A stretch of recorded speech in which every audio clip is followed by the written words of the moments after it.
बाबा बागेश्वर पर हल्ला बोल। बाबा बागेश्वर के खिलाफ संत ही नहीं पूरी सियासत लग गई है। बाबा बागेश्वर को संत उमाकांत ने अब नसीहत दी है। बाबा बागेश्वर को चमत्कार न दिखाने की सलाह दी जा रही है। साथ ही कहा गया है कि लोकप्रियता से अहंकार आने का खतरा बढ़ जाता है। ऐसे में बाबा बागेश्वर की हिंदू राष्ट्र की मांग पर हसन मदनी ने सवाल पूछे हैं। मदनी ने पूछा है कि हिंदू राष्ट्र की मांग करने वाले गद्दार क्यों नहीं, मुस्लिम देश की मांग करने वाले गद्दार कैसे हैं। मदनी के साथ मौलाना साजिद रशीदी ने भी मोर्चा खोला और बाबा पर सिमी की तरह प्रतिबंध लगाने की मांग की है।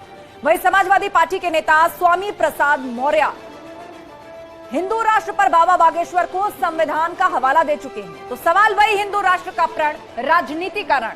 बाबा बागेश्वर के खिलाफ बड़ी मोर्चाबंदी शुरू करेंगे डिबेट, लेकिन पहले यह रिपोर्ट देखिए।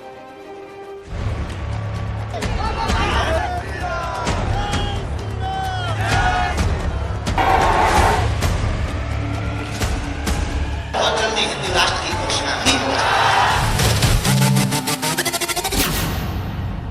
चमत्कार पर बाबा वर्सेस बाबा। चमत्कार दिखाना यह बहुत छोटी चीज़ है और चमत्कार दिखाने से अहंकार आ जाता है और कराया सब गया जब आया अहंकार। इसलिए चमत्कार दिखाने से जो आध्यात्मिक शक्ति होती है वो क्षीण हो जाती है। आज हनुमान जी के दरबार को आप अंधविश्वास फैलाने की बात कर रहे हैं, कल हमारे कलावा को आप अंधविश्वास कह दोगे, परसों हमारे माता पिता को मानने के लिए आप अंधविश्वास कह दोगे। ये सोची समझी साजिशें हैं सनातन धर्म को टारगेट करने की। हम हिंदुओं को जगना होगा, इनकी ठठरी बारी। बाबा का प्रण धर्म पर रण।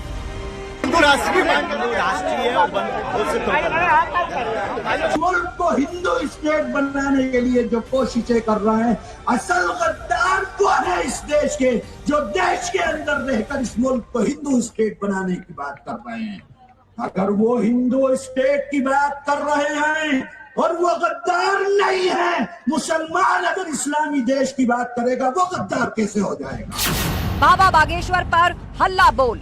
तो हम ये दावे के साथ नहीं, हम ईश्वर पर भरोसे के साथ कहते हैं, हमें अपने इष्ट पर भरोसा है, शक्तियां होती है, उसका प्रत्यक्ष प्रमाण बागेश्वर बालाजी का दिव्य दरबार। हमने 7 दिन की कथा की, एक भी व्यक्ति को चुनौती की बात लेकर या लेटर लेकर क्यों नहीं भेजा।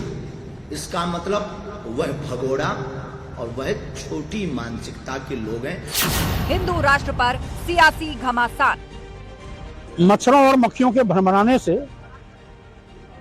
बादलों की आवाज नहीं निकल सकती, न कारखाने में तूती की आवाज। बाबा जैसे एक नहीं 1000 लोग किस तरह से बोलेंगे तो इस देश की जनता उसका संज्ञान नहीं लेगी।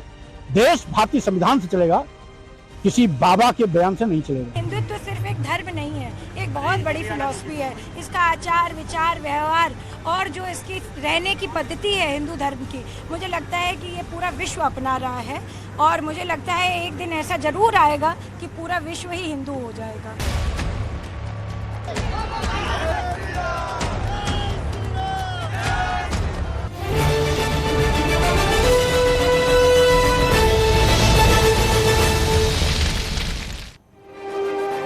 और अब आज महाबहस के 3 राउंड के सवाल लेके करके आपको दिखाते हैं। राउंड 1 में हम क्या सवाल पूछने जा रहे हैं।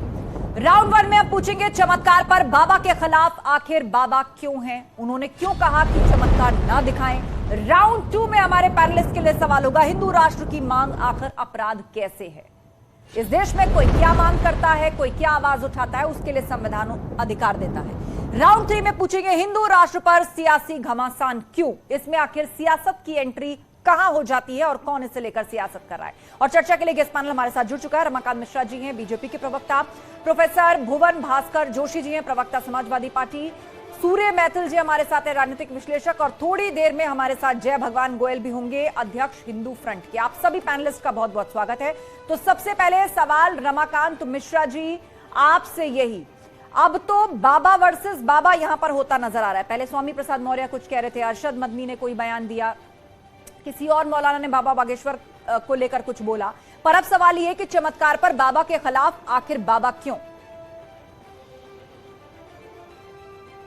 से संतों के बीच में ये संवाद है, मुझे लगता है जो कि संतों के संवाद को संतों के संवाद तक ही सीमित रहनी चाहिए। खास करके जब बाबा के धीरेन्द्र शास्त्री जी को उन्होंने नसीहत दी है जो कि चमत्कार नहीं दिखाना चाहिए, और चमत्कार से शायद मुझे लगता है जो कि इस तरह की जो बातें होती है उनके बीच ही रहनी चाहिए, तो ये बेहतर है, क्योंकि ये सियासी मुद्दे नहीं है, बल्कि कुछ ऐसे चीजें होती है जो भावना से जुड़ा हुआ मामला होता है, और जो धार्मिक भावना से जुड़ा हुआ मामला होता है निश्चित तौर पर वो पब्लिक में तो जाता है, लेकिन एक अपना अपना सोच है, अपनी अपनी एक प्रतिक्रिया है। मुझे लगता है जो कि ये नसीहत जिस तरह से उन्होंने दिया है उमाकांत जी ने, मुझे लगता है वहां तक ही सीमित रहनी चाहिए, तो ये बेहतर है, क्योंकि भारत एक बहुत बड़ा राष्ट्र है, और इस बड़े राष्ट्र के अंदर में जो किस तरह की जो प्रतिक्रिया, जिस तरह की प्रतिक्रिया आती है और उसके ऊपर में सियासत शुरू हो जाती है।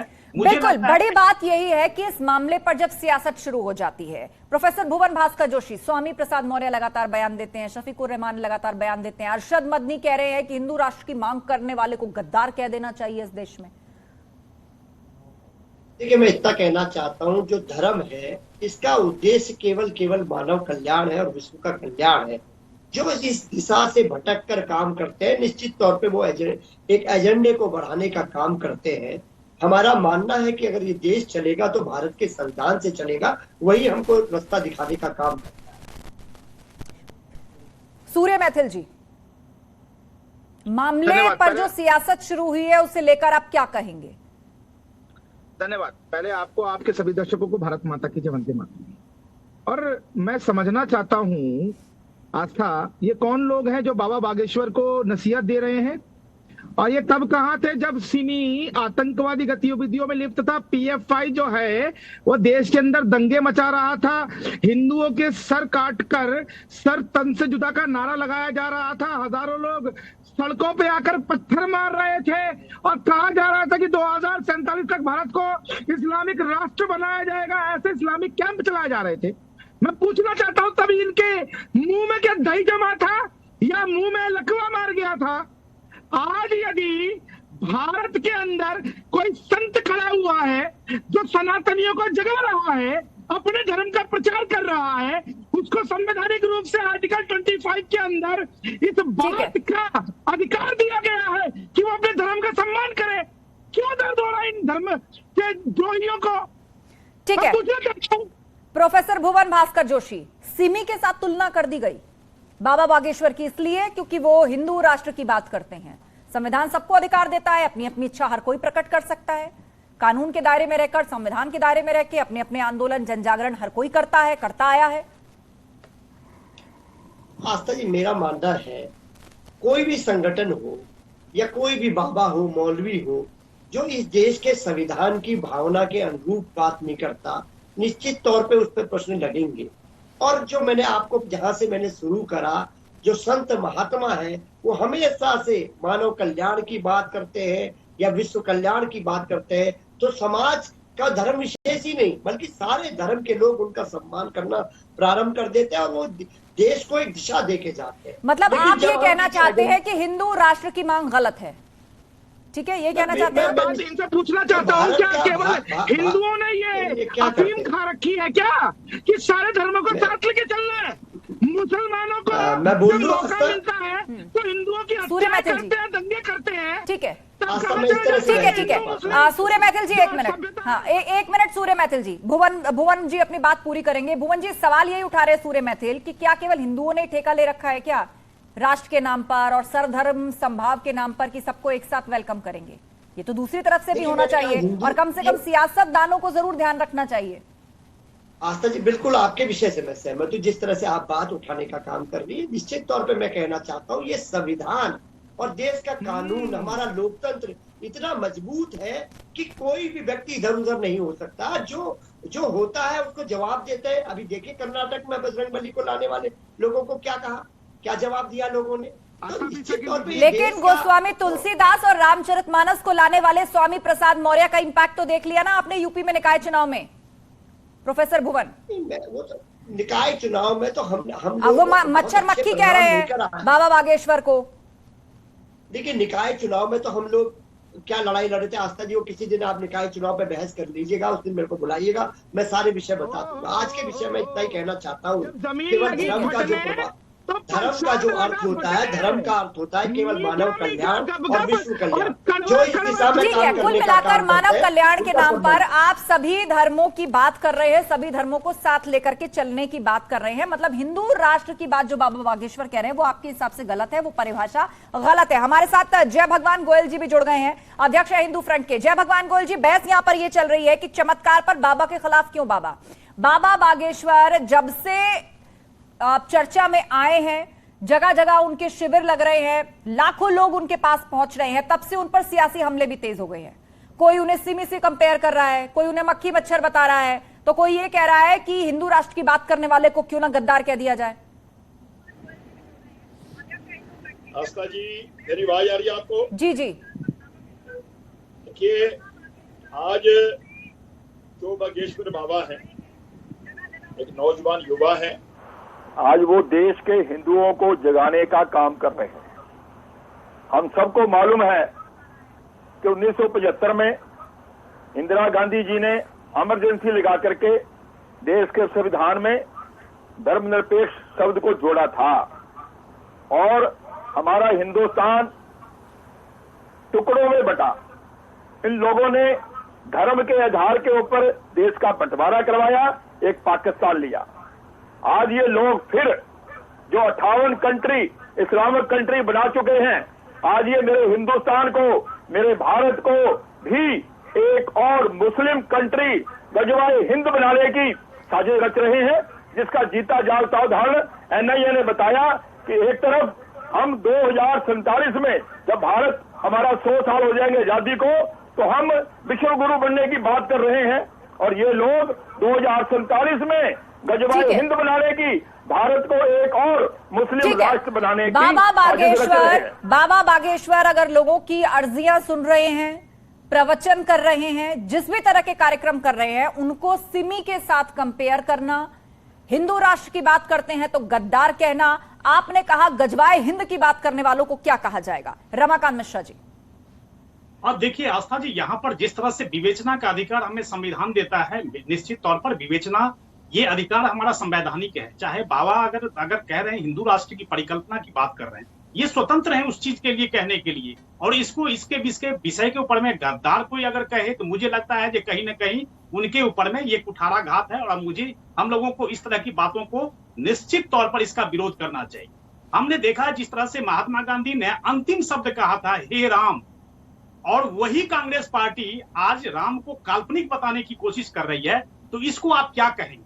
आस्था जी, बहुत बड़ा प्रश्न है यहाँ पर, जो संवैधानिक तरीके से अगर ट्रू सेकुलर की अगर हम बात करते हैं, तो वहां पर मुझे लगता है जो कि कहीं ना कहीं हम बिल्कुल अच्छे दिशा में जा रहे हैं और संविधान को बेहतर तरीके से समझने की कोशिश कर रहे हैं। लेकिन अगर कोई हिंदू राष्ट्र कहता है तो निश्चित तौर पर अभी यहाँ पर बहुसंख्यक 80% जहां पर हिंदू की बात होती है, मुझे लगता है परिकल्पना विवेचना करने का स्वतंत्रता सबको है, लेकिन इसके ऊपर में आप ये कहेंगे जो गद्दार या सिमी से या पीएफआई से उसकी तुलना करेंगे, मुझे लगता है कि कम से कम वो अपने अंदर में झांके और इस तरह की बातें करने का वालों को के ऊपर में निश्चित तौर पर कार्रवाई होनी चाहिए जो इस तरह की बातें। सूर्य मैथिल जी कुछ कहना चाह रहे थे, वो बार बार हाथ उठा रहे हैं। देखिए आस्था, अभी समाजवादी पार्टी के जो प्रवक्ता हैं और नेता हैं, मैं उनका बहुत सम्मान करता हूं और बहुत विनम्रता से पूछना चाहता हूं, अरे भैया आज तो आप कह रहे हैं कि संविधान से चलेगा ये देश, जब आपकी सत्ता थी तब आपने किस आधार पर आतंकवादियों को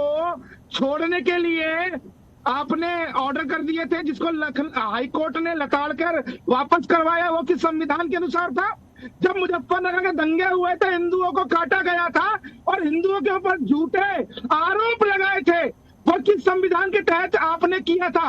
और साथ ही साथ मैं पूछना चाहता हूं, ये जमीते उलेमा हिंद तो कह रहा है कि बाबा बागेश्वर में बैन लगाया जाए, अरे भैया ये वही जमीते उलेमा हिंद है ना जो दुबग्गा के अंदर 2021 में 2 आतंकवादियों को जब उत्तर प्रदेश की हमारी बहादुर पुलिस ने अरेस्ट किया था, तो इसका जवाब देना चाह रहे हैं यही लोग थे। ठीक है, इसका जवाब देना चाह रहे हैं समर्थन करने वाले हैं। बोलिए भुवन जोशी जी, ये आरोप हमेशा आप पर लगता है, ये आरोप आपका पीछा नहीं छोड़ रहा। विधानसभा चुनाव में भी उत्तर प्रदेश के अंदर इस मुद्दे को उठाया गया था, जब आतंकियों पे से मुकदमे वापस लगे थे और कईयों को बाद में कोर्ट ने सजा दी थी।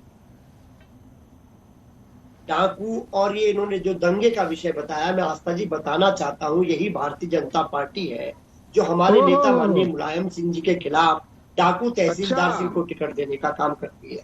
यही भारतीय जनता पार्टी है जो आतंकवादियों को रेड कारपेट पे बैठाकर कंधार छोड़ने का काम करती है। यही भारतीय जनता पार्टी है जो मुजफ्फरनगर में इनका जो विधायक है दोषी पाया जाता है खतौली में, और उसको सजा भी कोर्ट के द्वारा मिलती है, और वो सीट जीतने का काम हमारी समाजवादी पार्टी और लोकदल का गठबंधन करता है। ठीक है, आप खतौली का उदाहरण दे रहे हैं, लेकिन निकाय चुनाव में भी तो यही मॉडल रिपीट कर रहे थे आप।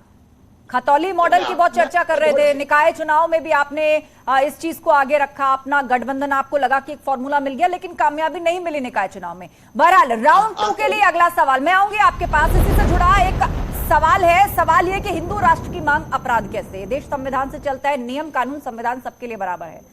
कोई संत समाज से आया हुआ व्यक्ति अपनी परिकल्पना को सामने रखता है, हिंदू राष्ट्र की बात करता है, तो ये उसका अधिकार है कि कानून के दायरे में रहकर वो चाहे प्रवचन करे, हिंदू राष्ट्र की मांग करे, कार्यक्रम करे, उससे जुड़े हुए बातें रखे अपनी लोगों के बीच में आके, और लोग खुद सुनने पहुंच रहे हैं। तो आखिर ये मांग अपराध कैसे है? प्रोफेसर भुवन भास्कर जोशी, शुरुआत आपसे। देखिए, अगर आप भारत के संविधान को अगर आप अध्ययन करेंगे तो आप उसकी आत्मा में अगर कुछ पाएंगे तो इस देश का सेकुलर फॉर्म जो हमें धर्मनिरपेक्षता का पाठ पढ़ाता है, और धर्मनिरपेक्षता का पाठ ये होता है कि हम सभी धर्म, सभी जाति, सभी वर्ग के लोग इस देश में रहे और इस देश के विकास के लिए सर्वांगीण एक मन होकर काम करें। ये स्वरूप तो बाबा बागेश्वर अपने धर्म की बात कर रहे हैं, आपने खुद ही एक्सप्लेन किया ना प्रोफेसर भास्कर। बाबा बागेश्वर अपने धर्म की बात कर रहे हैं, वो अपने धर्म को प्रकट कर रहे हैं, उनका अपना एक तरीका है, वो किसी को फोर्स नहीं कर रहे, लोग खुद आके धर्म परिवर्तन करते हैं।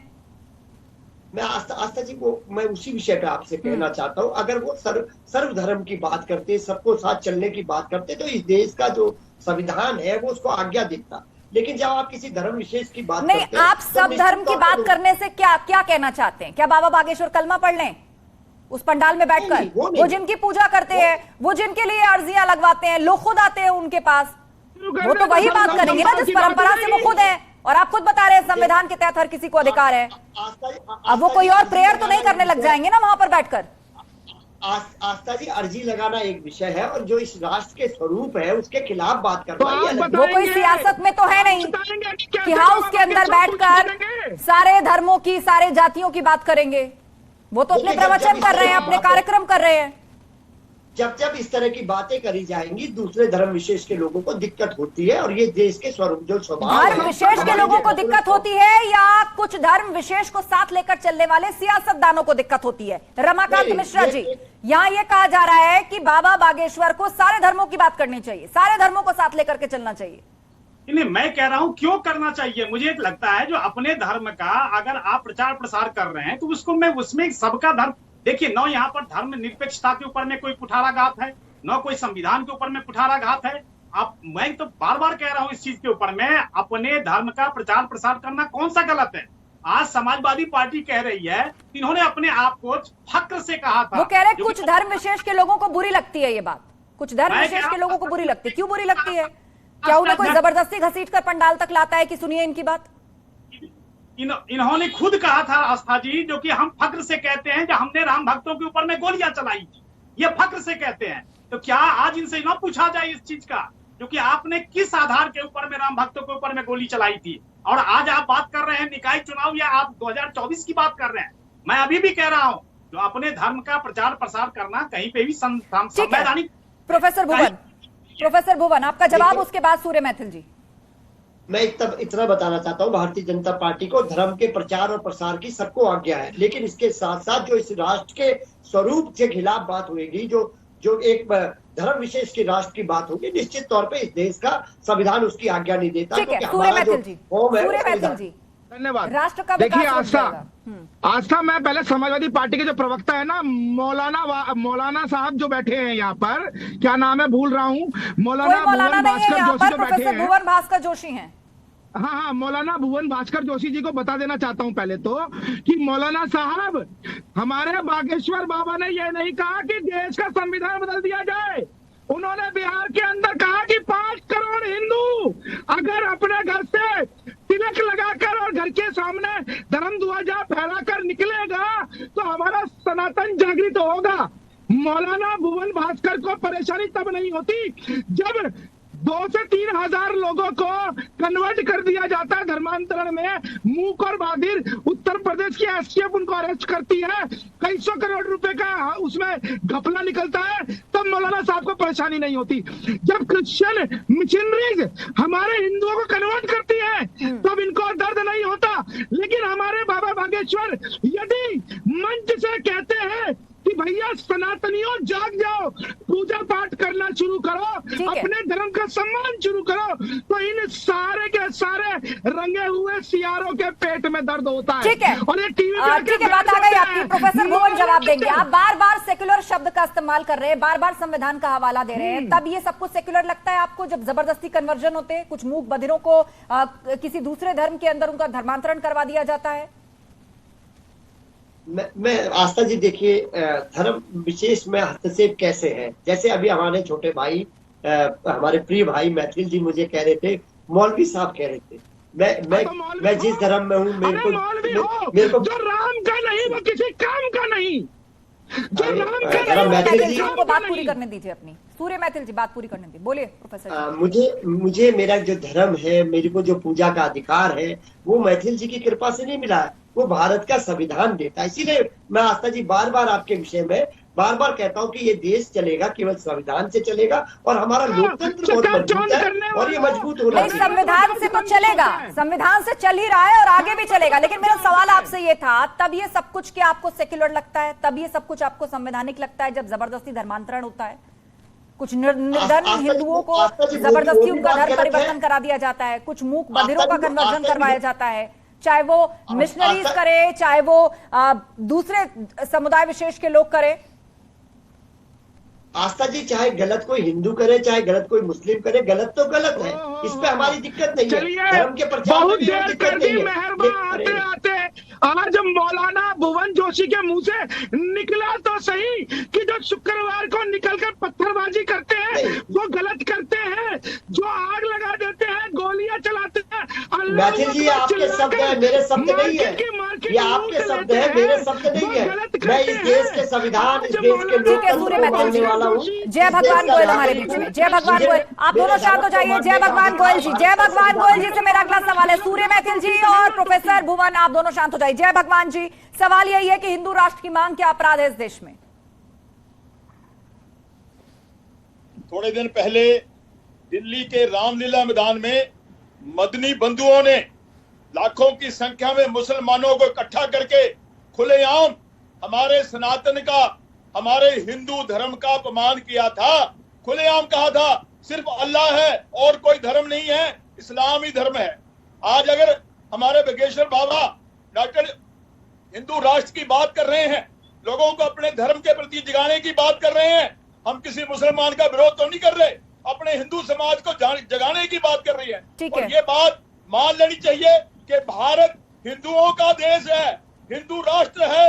अगर यहाँ पर भी हिंदू अपनी बात, चलिए इसी से जुड़ा हुआ हमारा अगला सवाल है राउंड 3 के लिए।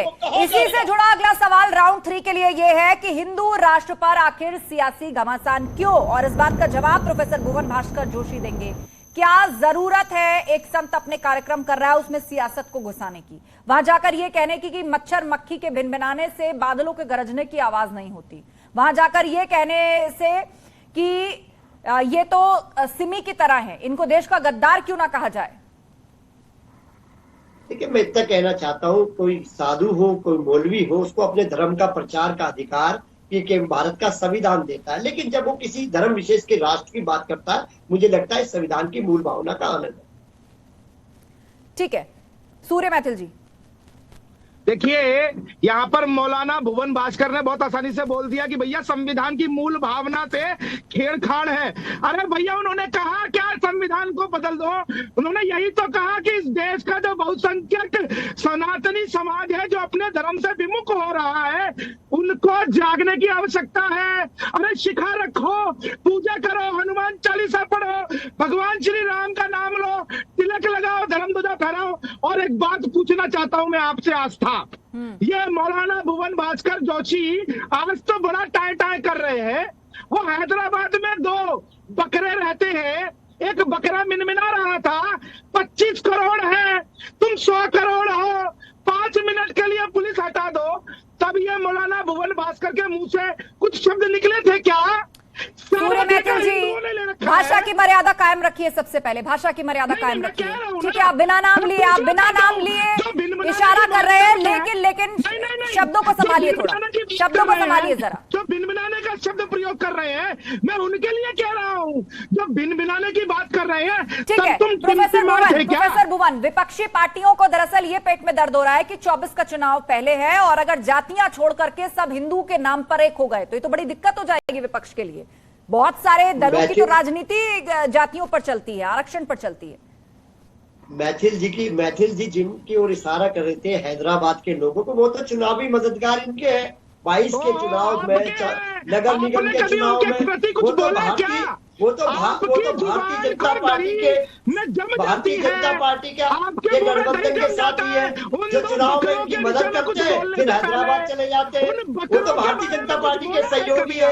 आज तो आप अपने सहयोगियों को आवाज उठाने का काम कर रहे हो, और आज जिस पर बहस चलाने का काम करा है, उसका केवल एक ही संदेश है कि साधु संत का जो काम है वो मानव कल्याण का काम है, विश्व कल्याण का काम है। उस दिशा में उनको काम करना चाहिए। अपने धर्म का अगर आप प्रचार करते हैं, कोई गलत बात नहीं है। लास्ट 3 मिनट है मेरे पास, लास्ट 3 मिनट है। आप दोनों ने अपनी अपनी बात रखी। जय भगवान गोयल जी, जय भगवान गोयल जी, एक संत को बार बार ये सलाह दी जा रही है कि आप हिंदू राष्ट्र की बात क्यों कर रहे हैं।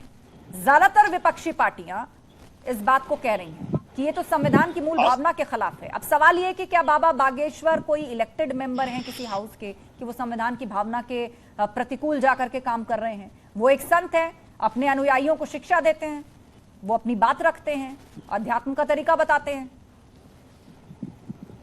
आस्था जी, बागेश्वर बाबा हिंदुस्तान के हिंदुओं को जाति पाति से ऊपर के इकट्ठा होने की बात कर रहे हैं। बागेश्वर बाबा देश के सनातनियों को उनके धर्म का संज्ञान दे रहे हैं। बागेश्वर बाबा देश को खुलेआम हिंदू राष्ट्र घोषित हो उसका आह्वान कर रहे हैं, और हम भी चाहते हैं कि आने वाले समय में मेरा भारत संवैधानिक रूप से हिंदू राष्ट्र बने और देश का हिंदू जनता एकजुट होकर के इसके लिए खड़े हो। हमारा भगवा ना सिर्फ हिंदुस्तान में, पूरे देश में, पूरी दुनिया में लहराए, और मेरा भारत रमाकांत मिश्रा जी, विश्व गुरु बनकर रमाकांत मिश्रा जी बोलिए। देखिए, यहाँ PFI, SDPI, चाहे सिमी के ऊपर में जब प्रतिबंध लगता है तो ये जो एंटी सोशल एलिमेंट्स है और उनके साथ जो कुछ ऐसी पार्टियां हैं जो बिलबिलाने लगती है। आज मैं अगर उस चीज को कह रहा हूँ, जैसे पश्चिम बंगाल में अगर कोई घटना घट जाती है उसके ऊपर में कोई एक शब्द नहीं कहता, लेकिन आज मैं जरूर कहूंगा जो कि चाहे वो हिंदू राष्ट्र हो, मुझे लगता है बागेश्वर बाबा उन्होंने कहीं पे भी संविधान की अवहेलना नहीं की है।